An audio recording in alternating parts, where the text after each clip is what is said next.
사라진 한국인 동남아 실종 미스터리. 점심에 다시 보자. 이 말을 마지막으로 한 남자가 지구상에서 완전히 사라졌습니다. 1999년 여름 동남아 해안 도시. 평범한 출장객이었던 한국인 남성 박준호가 호텔에서 증발했습니다. 지갑도 여권도 심지어 신발까지 그대로 둔 채 말이죠. 하지만 더 충격적인 사실은 따로 있었습니다. 그가 사라진 바로 그 시각, 호텔 근처에서는 설명할 수 없는 일들이 연달아 벌어지고 있었습니다. 20여 년이 지난 지금 이 사건의 진실을 파헤치기 위해 우리는 당시 그 현장으로 돌아갑니다. 오늘의 이야기가 궁금하시다면 구독 버튼을 눌러주시고 알림 설정까지 해주시면 더 많은 미스터리를 함께 풀어갈 수 있습니다.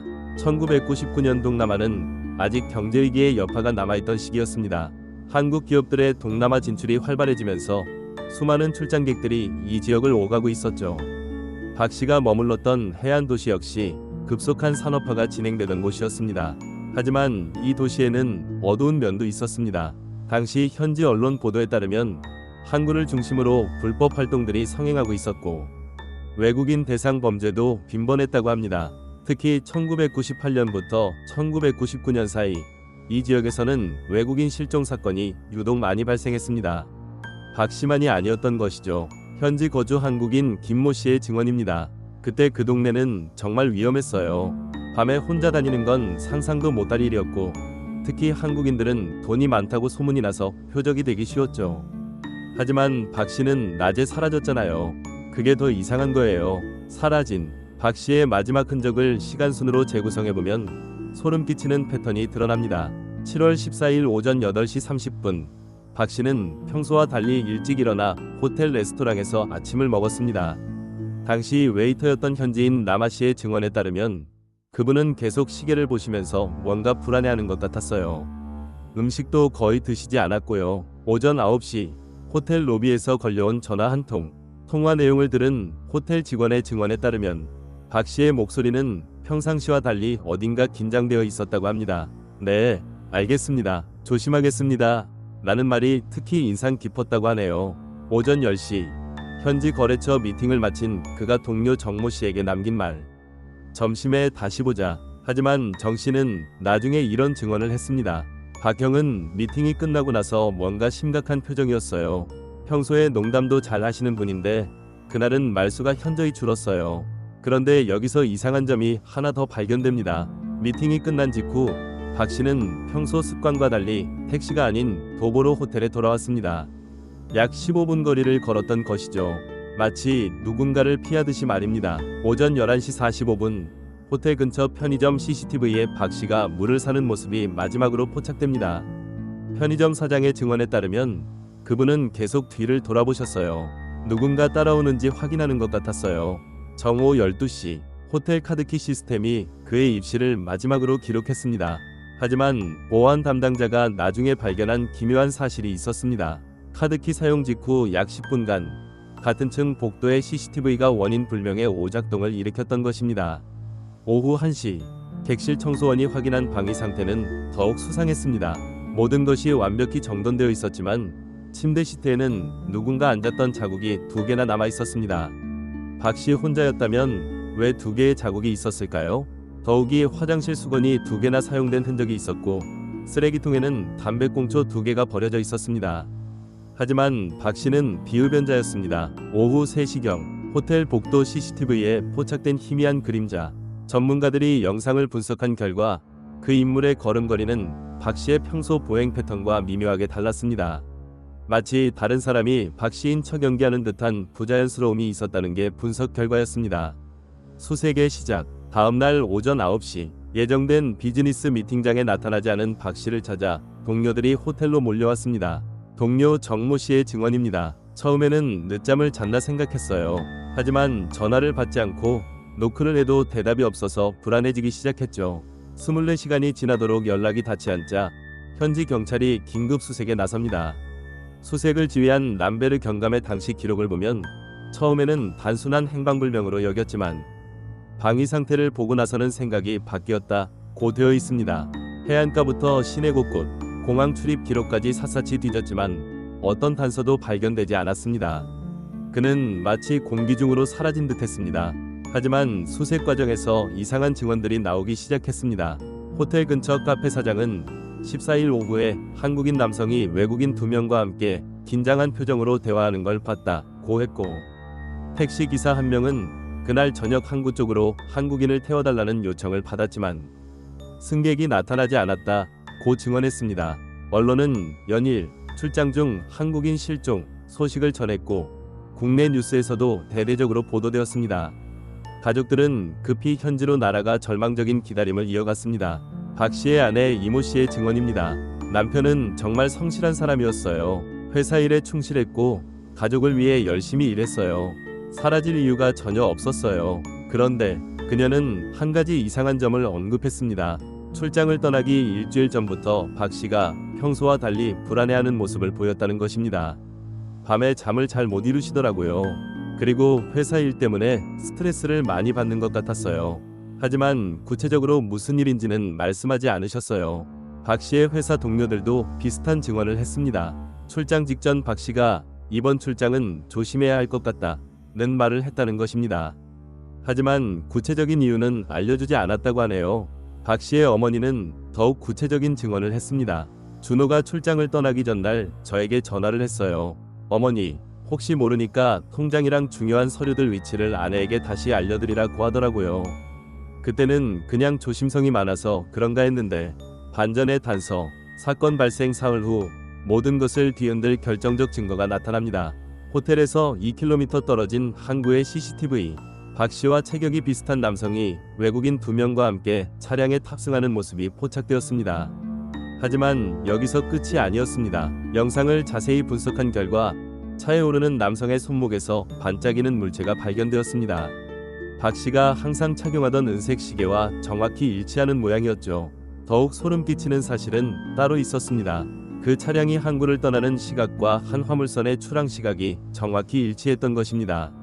그런데 선정 명단에는 박 씨의 이름이 없었습니다. 하지만 항구 관계자의 증언에 따르면 그날 밤 그 화물선에서는 예상보다 3명이 더 많은 승객이 목격되었다고 합니다. 공식 기록에는 없지만 분명히 더 많은 사람들이 탔다는 것이죠. 당시 항구에서 일하던 인부 중 한 명은 이런 충격적인 증언을 했습니다. 그날 밤 선박에 오르는 사람들 중에 손목이 묶인 것 같은 사람이 있었어요. 하지만 어둡고 멀어서 확실하지는 않아요. 과연 박 씨는 자의로 그 배에 올랐을까요? 아니면 다른 유사 사건들, 박 씨 사건을 조사하던 중 충격적인 사실이 드러났습니다. 같은 지역에서 비슷한 시기에 다른 외국인들도 실종되었다는 것입니다. 1998년 11월 일본인 사업가 다나카 씨가 같은 방식으로 사라졌습니다. 호텔방에 모든 소지품을 두고 사라진 점, 항구 근처에서 마지막으로 목격된 점까지 박 씨 사건과 놀랍도록 유사했습니다. 1999년 3월에는 독일인 엔지니어가, 그리고 박 씨 사건 한 달 후인 8월에는 싱가포르 국적의 사업가가 같은 패턴으로 실종되었습니다. 현지 언론 기자였던 수잔 리 씨의 증언입니다. 당시 저희도 이상하다고 생각했어요. 너무 비슷한 패턴이었거든요. 하지만 경찰은 각각 별개 사건으로 처리했어요. 연관성을 조사하려고 하면 상부에서 제재가 들어왔어요. 더욱 충격적인 것은 이들 실종자들이 모두 한 가지 공통점이 있었다는 것입니다. 모두 현지에서 사업을 하거나 투자를 계획하고 있던 사람들이었다는 점입니다. 미궁 속으로, 수사는 점점 더 복잡한 미로 속으로 빠져듭니다. 현지 경찰은 단순 범죄 가능성을 제기했지만 그 어떤 몸값 요구나 협박도 오지 않았습니다. 일부에서는 사업상 갈등으로 인한 계획적 잠적서를 제기하기도 했습니다. 하지만 가족들이 알고 있던 그는 평범한 가장이었습니다. 성실한 회사원이었습니다. 사라져야 할 이유는 어디에도 보이지 않았죠. 당시 수사를 담당했던 형사 중 한 명인 윌리엄 탄 씨는 은퇴 후 이런 증언을 했습니다. 박 씨 사건은 제 경찰 생활 중 가장 이상한 사건이었어요. 모든 증거가 납치를 가리키고 있었지만 누가 왜 그랬는지 전혀 알 수 없었거든요. 여러분은 어떻게 생각하시나요? 댓글로 의견을 남겨주세요. 지금까지의 내용 중에서 가장 의심스러운 부분은 무엇인지 여러분의 추리를 들려주세요. 국제적 추적과 좌절. 박 씨 가족은 현지 경찰만으로는 한계가 있다고 판단하고 국제적인 도움을 요청했습니다. 인터폴에 수배 요청을 했고 한국 정부도 외교 채널을 통해 수사에 협력했습니다. 당시 주 동남아 한국 영사관의 김 영사는 이렇게 회고했습니다. 이런 사건을 처음 겪어봤어요. 모든 가능한 채널을 동원했지만 현지 당국의 협조에는 한계가 있었어요. 특히 항구 쪽 수사에서 많은 제약이 있었습니다. 더욱 답답한 것은 목격자들의 증언이 시간이 지날수록 달라지기 시작했다는 점입니다. 처음에 명확하게 증언했던 사람들이 나중에는 잘 기억나지 않는다 거나 착각이었을 수도 있다 고 번복하기 시작했습니다. 항구에서 일하던 인부들도 마찬가지였습니다. 처음에는 적극적으로 협조하던 이들이 갑자기 입을 다물어 버렸습니다. 무엇이 그들을 두렵게 만들었을까요? 끝나지 않은 질문. 20년이 넘는 세월이 흘렀지만 새로운 단서들은 계속 나타나고 있습니다. 2018년 당시 사건을 담당했던 현지 경찰관이 은퇴 직전 충격적인 증언을 했습니다. 수사 당시 상부에서 더 이상 파지 말라는 압력이 있었다는 것입니다. 람베르 경감의 증언입니다. 저희도 이상하다고 생각했어요. 왜 갑자기 수사를 중단하라고 하는지. 하지만 명령은 명령이었어요. 또한 최근 한 익명의 제보자가 나타나 이런 말을 남겼습니다. 1999년 그 해안 도시에는 한국인만이 아니라 다른 나라 사람들도 비슷한 방식으로 사라졌다 고 말입니다. 그는 당시 그 지역에는 외국인 사업가들을 노리는 조직이 있었다며 하지만 단순한 범죄 조직이 아니라 더 큰 배후가 있었다 고 주장했습니다. 가족들은 여전히 진실을 찾고 있습니다. 박 씨의 딸은 이제 성인이 되어 아버지의 흔적을 쫓고 있죠.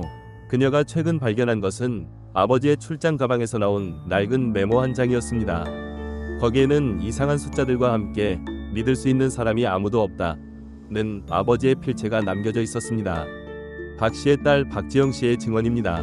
아버지가 무엇을 두려워하셨는지 알고 싶어요. 그 메모를 보면서 아버지가 단순히 사업차 출장을 간 게 아니라는 생각이 들어요. 뭔가 위험한 일에 휘말리셨던 게 아닐까요? 동남아 범죄 조직설, 국제 인신매매설, 그리고 최근에는 정보기관 연루설까지 수많은 추측들이 난무하지만 진실은 여전히 베일에 쌓여 있습니다. 2020년에는 또 다른 반전이 있었습니다. 당시 그 화물선의 선장이었던 사람이 세상을 떠나면서 남긴 유언에서 1999년 7월 그 항해에 대해서는 말할 수 없다는 내용이 발견되었다는 것입니다. 그는 끝까지 무엇을 숨기려 했던 것일까요? 이 사건이 우리에게 남긴 것은 무엇일까요? 낯선 땅에서의 하루가 어떻게 영원한 수수께끼가 될 수 있는지, 그리고 남겨진 이들에게는 끝나지 않는 질문이 어떤 의미인지를 보여줍니다. 과연 박준호 씨에게 무슨 일이 일어났던 것일까요? 단순한 사고였을까요? 아니면 우리가 아직 알지 못하는 더 큰 진실이 숨겨져 있는 것일까요? 그는 지금 어디에 있을까요? 살아있다면 가족들을 그리워하고 있을까요? 아니면 이미 20년 전 그날의 진실은 여전히 우리를 기다리고 있습니다. 언젠가는 밝혀질 그 진실을 위해 우리는 계속 기억하고 계속 질문해야 합니다. 오늘의 미스터리는 여기까지입니다. 이 사건에 대한 여러분의 생각을 댓글로 들려주시고 좋아요와 구독으로 채널에 힘을 실어주세요. 다음 영상에서는 더욱 충격적인 실종 사건으로 여러분을 찾아뵙겠습니다. 그때까지 안전하게 지내시길 바랍니다.